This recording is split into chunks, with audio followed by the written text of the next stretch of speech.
So what is a Kestrel-2 EX? I'll tell you. Let's set the calendar back to 2004. And I tried to build my own homebrew computer built around the Western Design Center 65816 processor. I ran that thing at about 4 megahertz, as I recall. And it was built on Radio Shack breadboards at the time. And it had 32 kilobytes of RAM and a single VIA for I/O. It didn't even have ROM. I had to build a circuit that basically DMA'd firmware or programs into RAM. It was basically a proof of concept system that proved to me that I could actually build my own homebrew computer from scratch. And from there, I probably set that down after for about 6 years before I got an FPGA development system, my very first one, a Digilant Nexus 2. And in that Digilant Nexus 2, I basically made my own monochrome graphics adapter to drive in a VGA monitor, which was something of a rite of passage for most people working on FPGAs at the time. And it had an IBM PS2 adapter as well for keyboards and mice. So, of course, I had to write my own PS2 interface as well. And from there, I then eventually decided, okay, well, I've got, I forget how much block RAM was in the FPGA at the time, but I was able to use about 48 kilobytes of it by the end of the synthesis for program and data storage. And of course, I allocated 16 kilobytes of that to a 640 by 200 bitmap display. I needed a processor now at this point, and of course I could try to synthesize a 6502 or Z80 or something along those lines. But I figured, you know what, I'm a member of the Silicon Valley Fourth Interest Group, so I figured I'll try making a stack-based processor. The minimal instruction set computing concept was a big thing at the time, and it was something of another rite of passage to try to make your own stack architecture CPU or MISC CPU. So what I ended up doing was I ended up borrowing the Steamer 16 design from Myron Plishota. Forgive me if I mispronounce her name. And I added a number of instructions to it, because normally, so the Steamer 16 basically has only 8 instructions to it, which I can rattle off from heart. Basically, you have no op, you have lit, which loads a 16-bit literal onto the stack.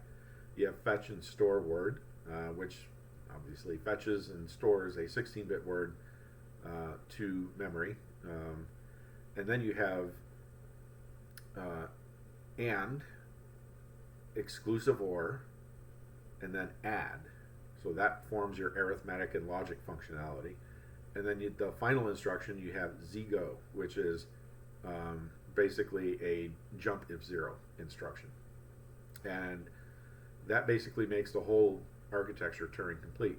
But it was really inconvenient to write software in. And so I added an additional set of 8 opcodes, of which I think I used like 6, a total of 6 opcodes.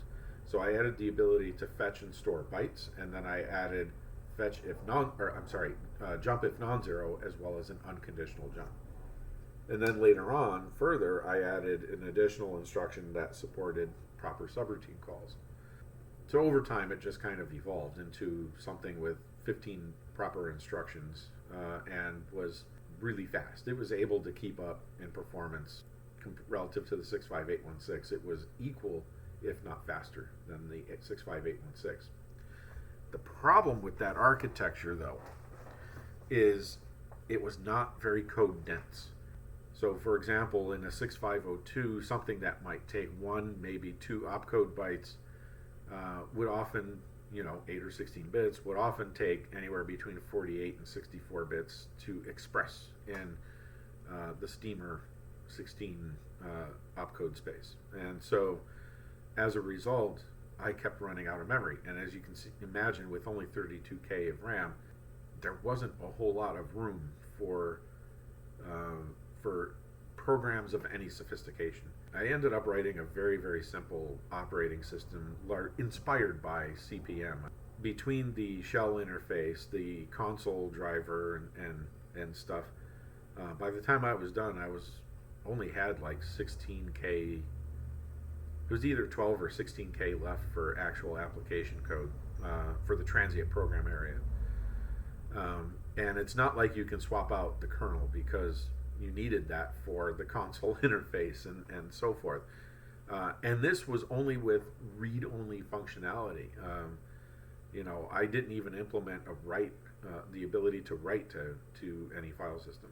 The file system, I should say, was backed by an SD card, so it wasn't like I was writing to floppy disk or anything like that. It was just SD card. So again, this is all basically hardware that was standard with the Nexus 2. Again, I reached a point where it was like, yeah, you can do this, but you need more resources. You need more, functionality. You're hitting that brick wall. So I figured, okay, well, let me check other processor architectures. Maybe I can regain the use of some of my memory if I can switch to a CPU architecture that was a little bit more memory efficient. And about this time, I mean, of course, you could always go with 6502 or Z80 or what have you. There were certainly a number of Verilog cores that implemented those. But risc-v caught my eye. This was brand spanking new at the time. risc-v had just come out, or at least had just become noticed by the greater population. And I was like, wow, an open instruction set. Probably the second time that I've run into that. The first time was OpenRISC. I forget what it was that prevented me from using that, but risc-v certainly caught my attention. It was certainly easier to implement because it had fewer instructions than OpenRISC at the time. OpenRISC was more commercial ready, basically. It was something that you would use if you were going to bring something to market, whereas risc-v was still at the time more of a teaching tool. I can't pronounce that damn word, and whoever's responsible for that word, you're my mortal enemy. Long story short, I ended up making the decision to go with risc-v. I mean, this was so far back that the C instruction set extension, the compressed instructions, hadn't even been considered yet. Like, this is how early we're talking about. I built my own 64-bit implementation of the risc-v architecture in Verilog, and so I decided I'll swap out the Steamer 16 for the 64-bit risc-v. Now, again, this is proof of concept, right? The only issue that I had in my mind at the time was, can I get this thing to work? And I'm happy to say that I was. And not only that, but it also had superior code density than the Steamer 16. And so I've stuck with risc-v ever since. And but again, with only 32 kilobytes of usable RAM, it still wasn't enough to write serious applications in, or use it as in a more productive capacity. Yeah, I could write little demos and little knickknacks and games and stuff like that. And again, I did for a number of years use it for presentations at the Silicon Valley Fourth Interest Group.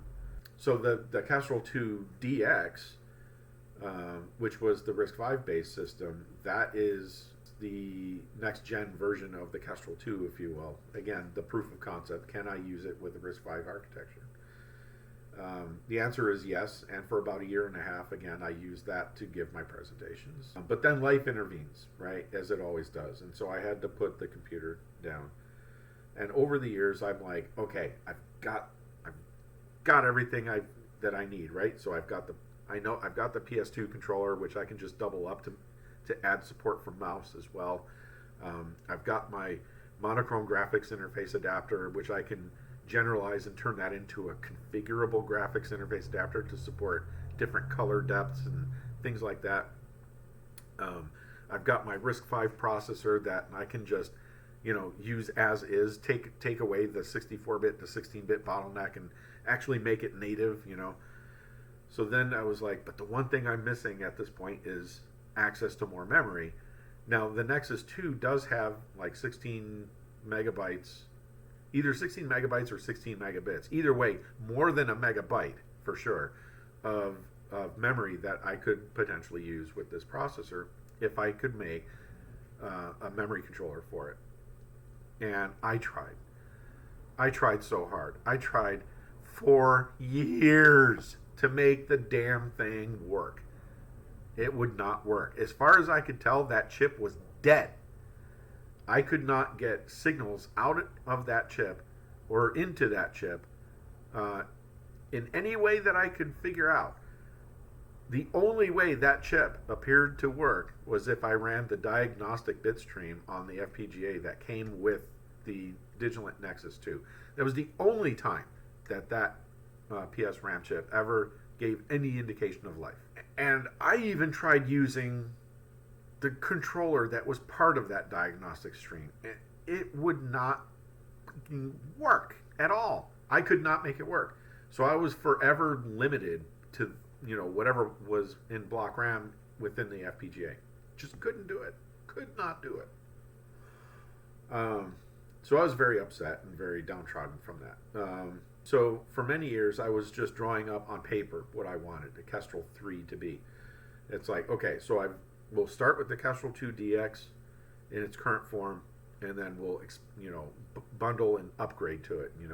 Color graphics, more memory, multiple SD card slots, so that you could have system code in one and data in another. Some kind of backplane mechanism. At the time I didn't know what kind of backplane, but I knew it needed to have one. All this other stuff. Like for the first time, it was actually congealing as, okay, this is like a real home computer sort of thing. And I came out with 3 iterations of the Kestrel-3 in various different configurations, some of which I even tried to start synthesizing, but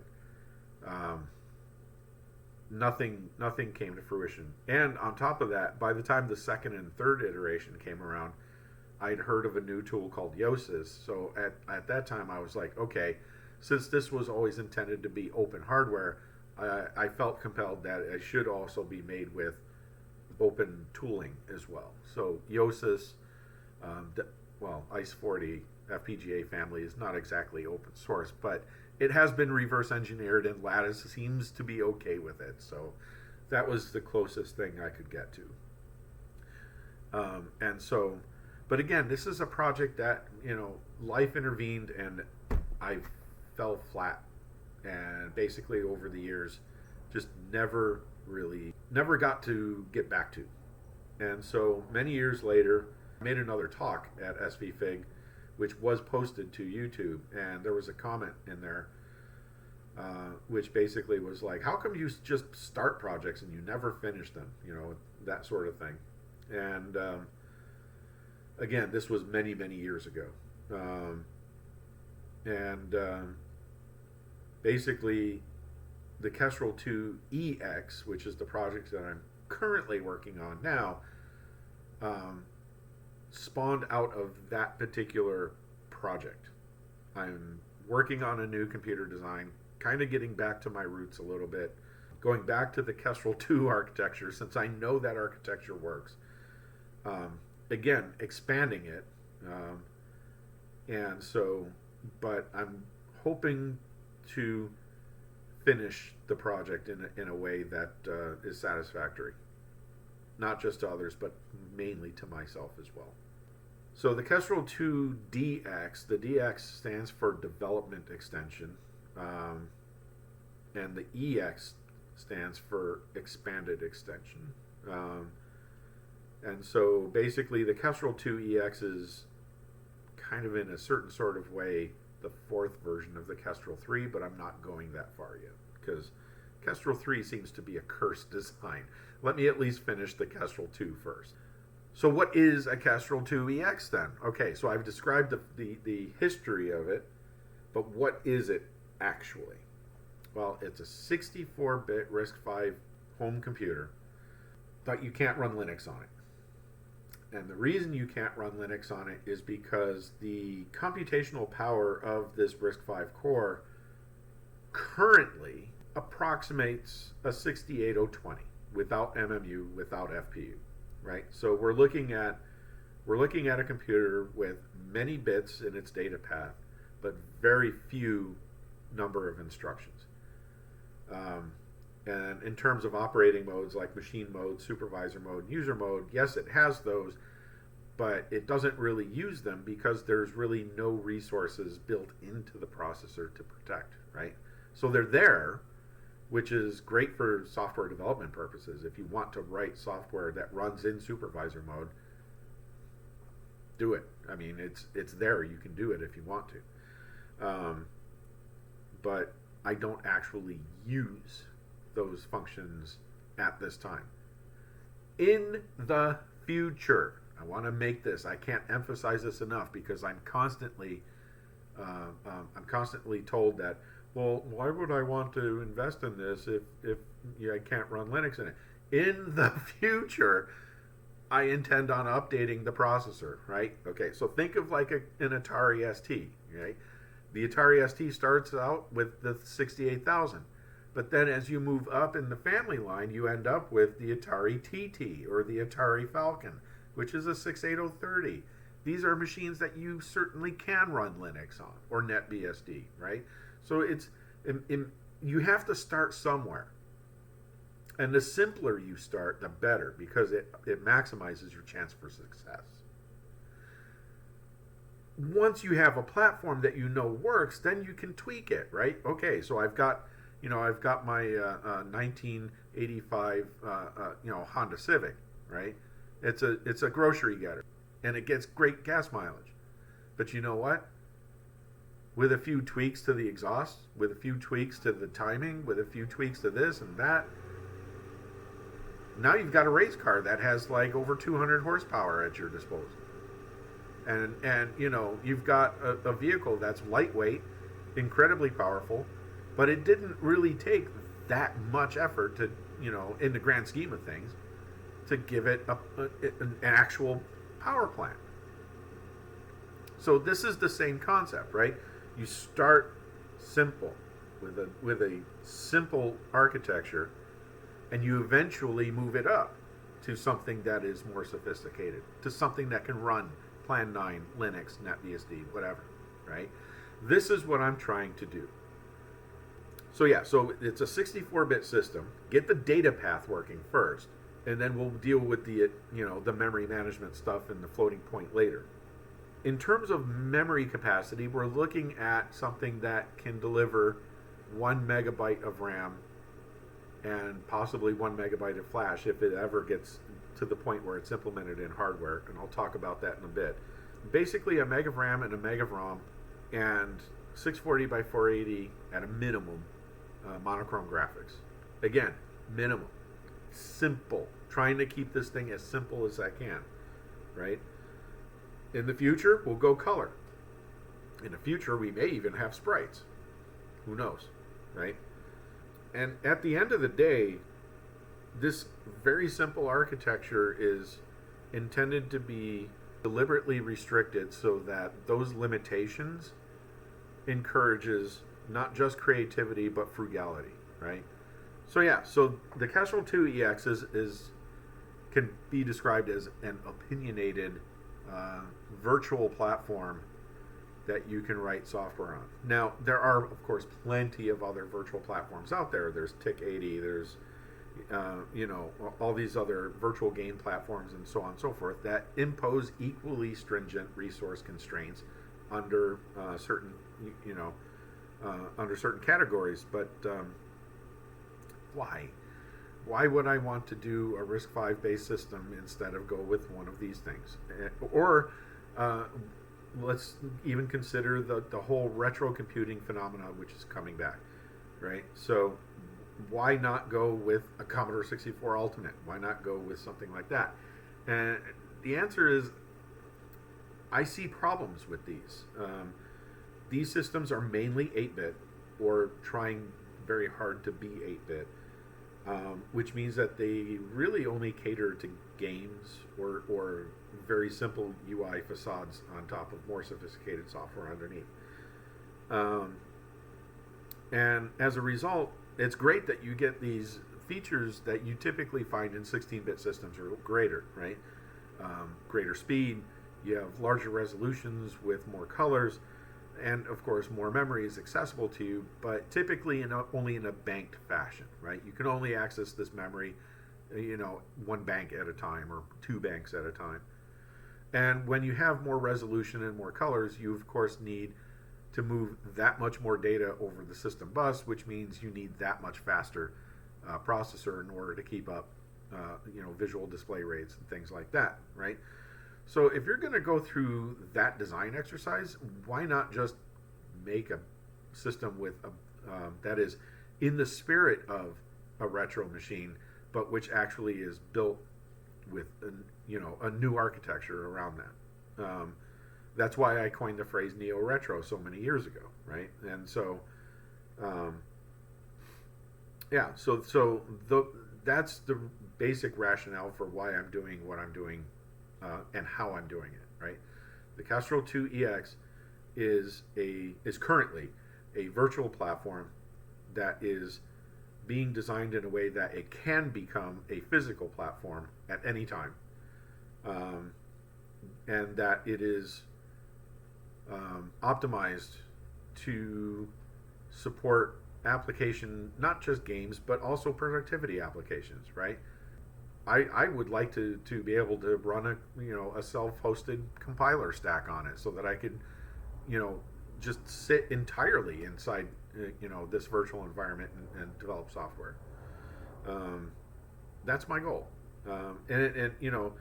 Now there are some 8-bit systems out there that actually achieve a lot of this, one of which is UXN, which if you haven't learned about UXN, you need to learn about UXN because it is a phenomenal platform, strongly recommended. I would even argue that it's better than my own, even though I'm working on it. But it is a key source of inspiration for the Kestrel-2 EX platform. But again, you are limited by that 64K of memory, and if you need more RAM than that, you have to access it in a banked fashion, right? So that is something that I seek to avoid where possible.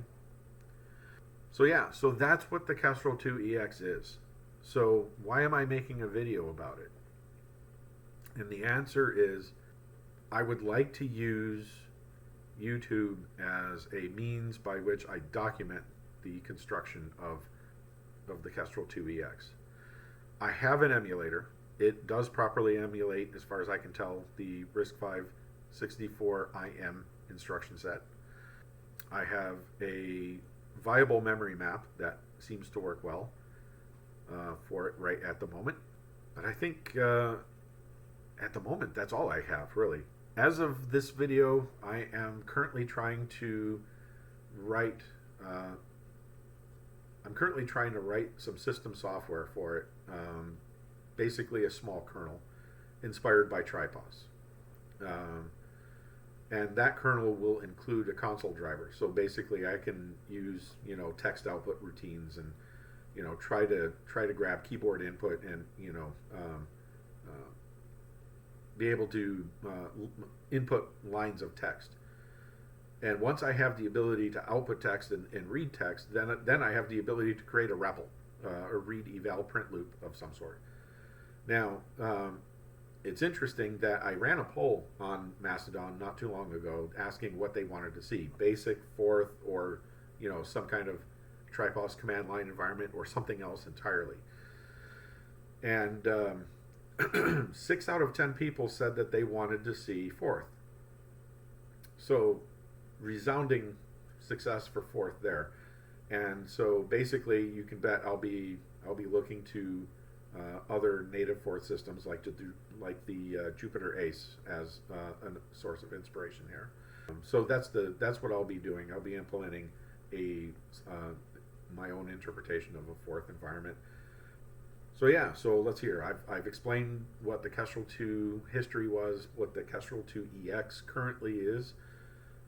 I haven't quite provided a demo for that, but I'll put that into another video because this one's already getting way too long. I'm sure I've had strong, I've had poor retention on this one, and then that scene, and I've also discussed the future of the platform and so on. So in the future, as I'm working on this, I think what I'm going to do is I'm just going to put up code on the screen, so you won't have to look at this, right? So every video going forward, you can hear my voice, but basically it'll be me commenting on the code as I'm writing it. And so, like I said, I do have the emulator for the processor done,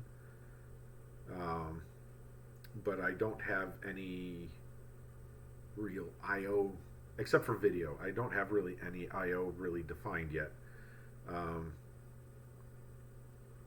It is like I said, it is emulated via via the emulator using a callback architecture. Excuse me. Our I/O is emulated using the emulator as a kernel in a sense.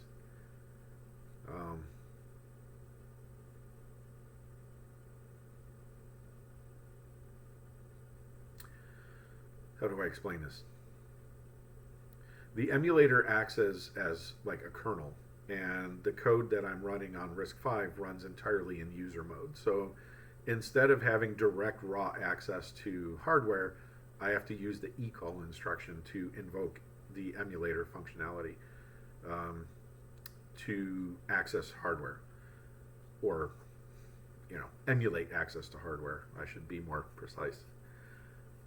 And I intend on that. I intend on keeping that model going forward, which is why in the emulator it's a RAM-only system, but in actual hardware you'll obviously need the ROM in order to boot into a machine mode kernel that then can drop into user mode and run software that way. So that's currently my vision. And I hope that I can use this YouTube series as a means by which I can achieve that vision. And I hope that I can document its construction and all the while provide you, the viewer, insight into how a homebrew computer of this sophistication is actually built. I look forward to seeing whoever decides to come along with the journey, and hopefully we can create a new retro computing community around this architecture. So I couldn't think of anything better for it. So with that, I will let you go. Thank you for watching, and if you're interested in that, maybe we can put up a card over here or over here somewhere. I'm not quite sure where it would go, but maybe that card will be there by the time you watch this, and if so, that'll link to probably the very first actual development video. Thank you, and I'll see you there.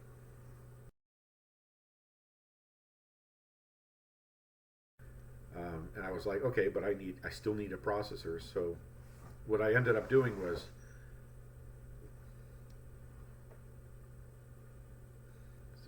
my cat is back there, one of my cats, Magpie, and she knows that I'm in the garage now, and she's being a pain in my rear now.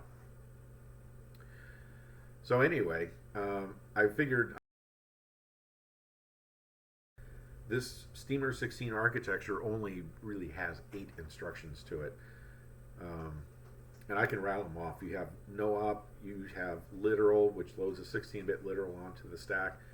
You have fetch word, store word, which fetches or stores an entire 16-bit word.